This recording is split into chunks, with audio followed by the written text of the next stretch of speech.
April 30th, 1943. A British submarine surfaces in the darkness off the coast of Spain. The hatch opens. 4 men struggle with a heavy container, sealed, weighted, classified. Inside, a corpse. But this wasn't just any body. This dead man carried secrets in his briefcase, love letters in his pocket, and a mission that would change the course of World War II. His name was Major William Martin of the Royal Marines, except he never existed. And the Nazis? They fell for it completely. This is the true story of Operation Mincemeat, the most brilliant deception in military history, where a homeless man became a war hero, where lies saved 30,000 lives, and where 2 British officers gambled everything on one question. Would Hitler believe a dead man's secrets? If you want to discover the real stories that Hollywood can't make up, the operations so insane they had to be true, hit that subscribe button right now. Because what you're about to hear, you won't find this in any Hollywood movie. Let's dive in. London, 1942. Winston Churchill paced his war room, cigar smoke thick in the air. The war wasn't going well. Hitler controlled most of Europe. The Nazis seemed unstoppable. And the Allies? They desperately needed a victory, a big one. The plan was clear. Invade Sicily. It was the perfect target. Control Sicily, and you control the Mediterranean. Control the Mediterranean, and you could strike at Italy, Hitler's weakest ally. But there was one catastrophic problem. Everyone knew Sicily was next. Every intelligence analyst, every general, every Nazi spy, in every cafe from Lisbon to Istanbul whispered the same thing. The Allies are coming for Sicily. And if the Germans knew, they'd fortify the island with everything they had. Thousands of troops, hundreds of guns. The invasion would be a bloodbath.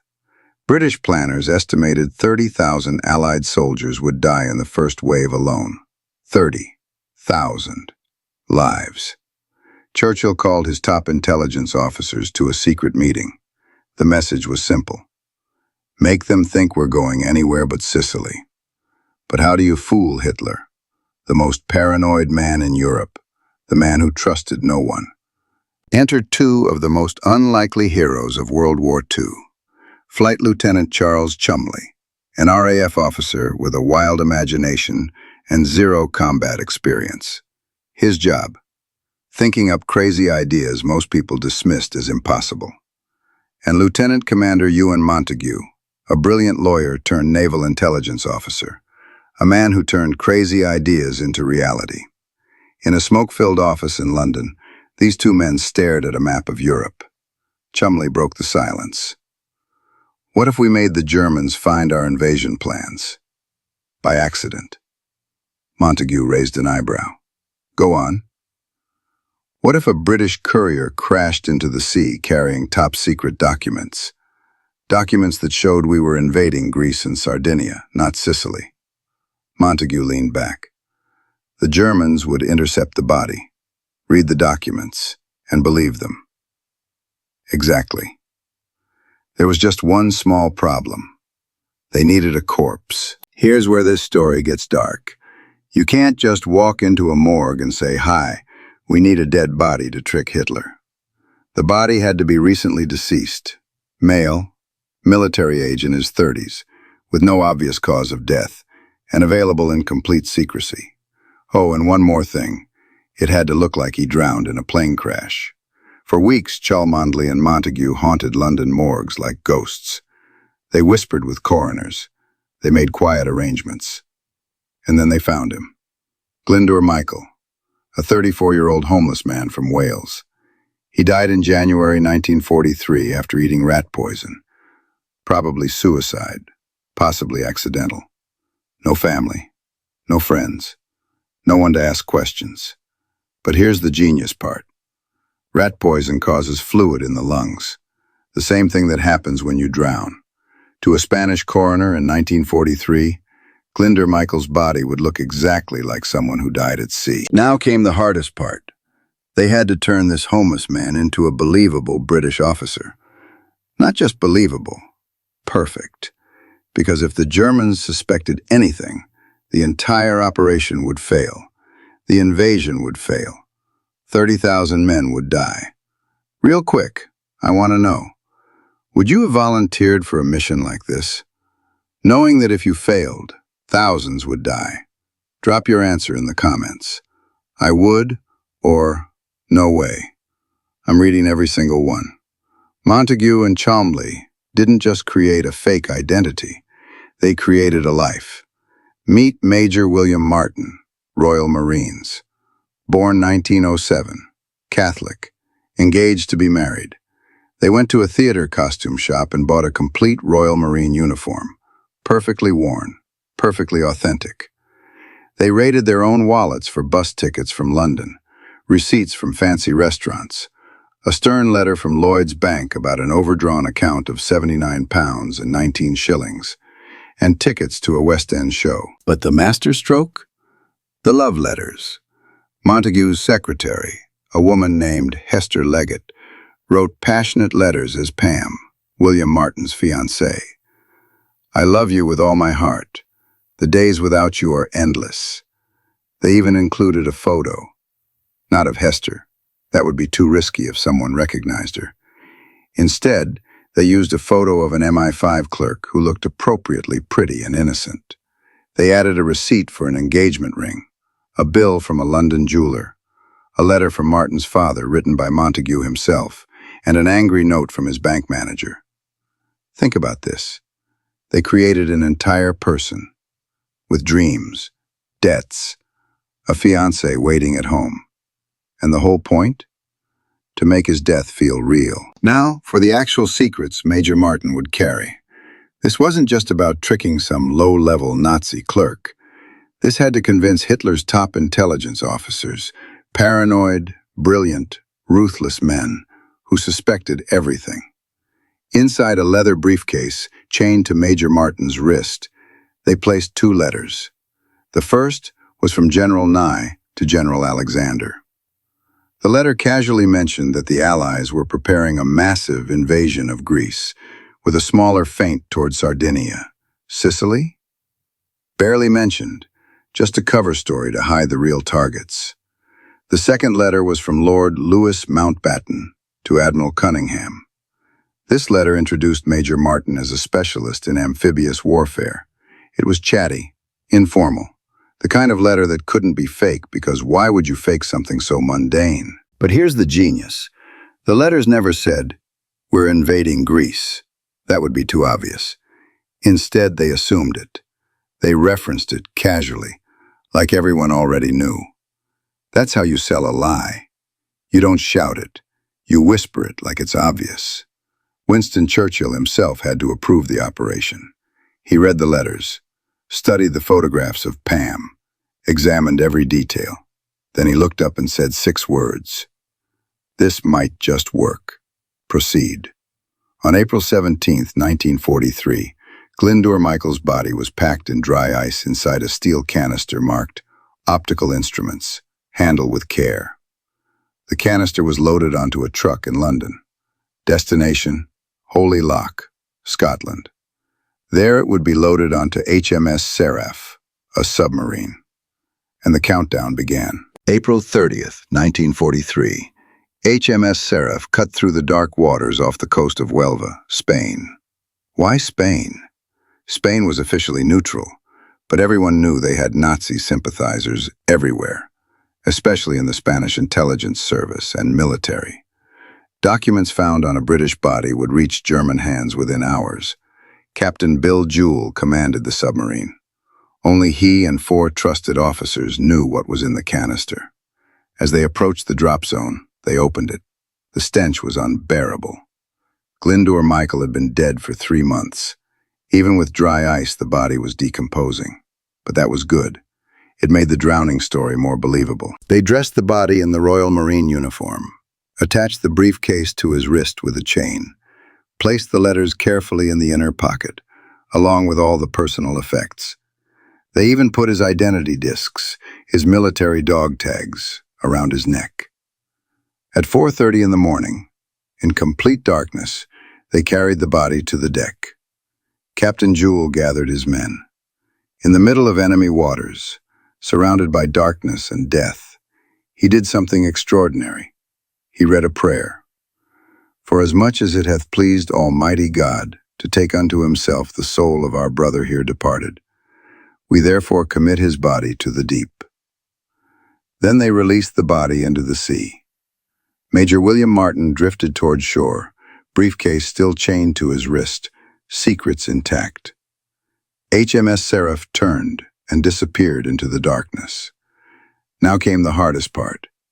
Waiting. Hours passed. In London, Montague and Cholmondeley sat in their office, chain-smoking cigarettes, waiting for any news. Had the body washed ashore? Had the Spanish found it? Had the Germans taken the bait? Then, the first signal arrived. May 2nd, 1943. A Spanish fisherman found a body floating near Huelva. British officer. Briefcase still attached.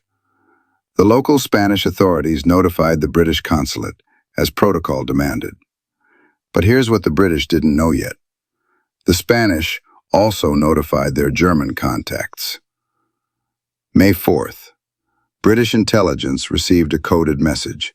Spanish authorities had returned Major Martin's body and personal effects.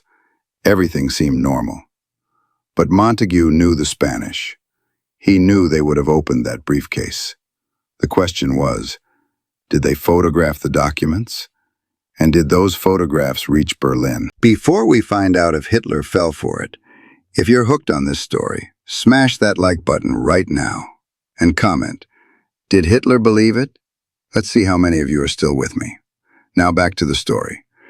May 9th, 1943.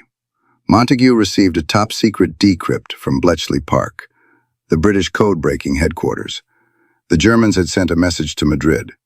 Obtain photographs of documents by all means. They'd taken the bait.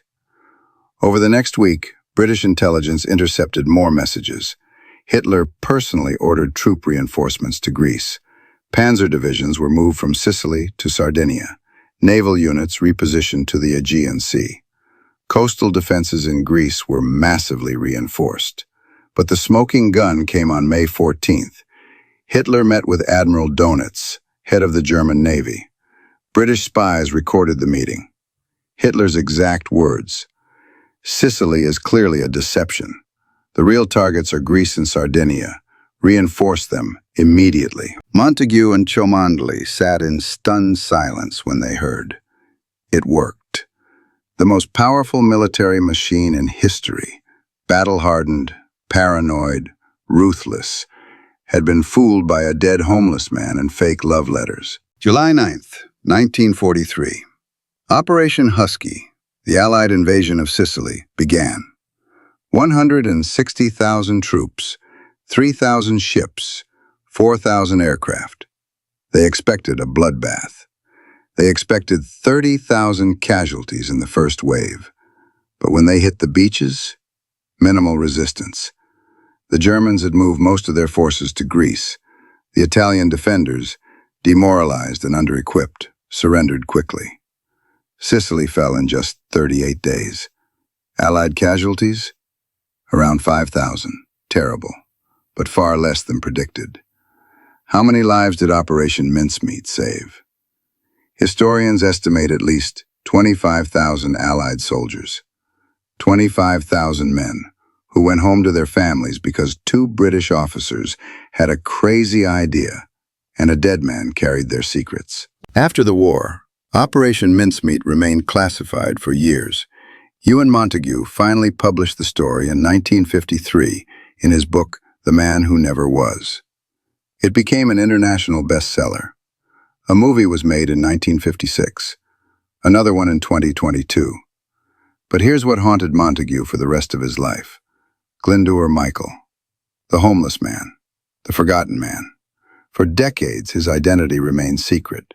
His grave in Huelva, Spain, simply read, William Martin, beloved son, R.I.P.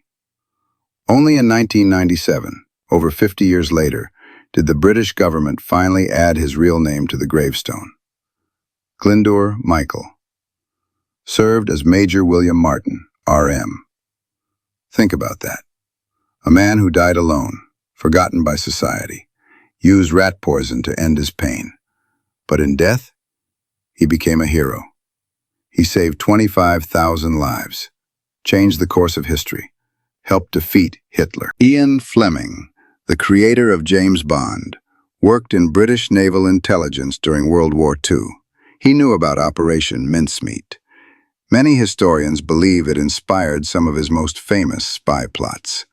The idea that deception, creativity, and sheer audacity could defeat overwhelming military power. That became the foundation of every James Bond story. Operation Mincemeat teaches us something powerful. The best lies are wrapped in truth. The letters never screamed, "Fake invasion plans here." They were boring, mundane, real. A man with debts, a fiancé who loved him, a bank manager who was annoyed with him. That's what made it believable. And it teaches us something else. Sometimes the most unlikely people change history, not generals, not politicians. A homeless man named Glyndwr Michael, two junior officers with a crazy idea, and the courage to bet everything on a corpse and a briefcase. So the next time someone tells you one person can't change the world, remember Major William Martin. The man who never was, the corpse that fooled Hitler, the homeless man who saved 25,000 lives. If this story blew your mind, do me a favor, hit subscribe, because I'm bringing you more stories like this. The operations, the heroes, the secrets that actually happened, but seemed too insane to be true. Drop a comment. What was the most shocking part of this story for you? The love letters? The fact Hitler personally fell for it? That a homeless man became a war hero? And share this video with someone who loves history. These stories deserve to be remembered. Next week, I'm covering another top-secret operation that changed World War II. And this one involves a ghost army that fooled the Nazis with rubber tanks. You won't want to miss it. I'll see you in the next one.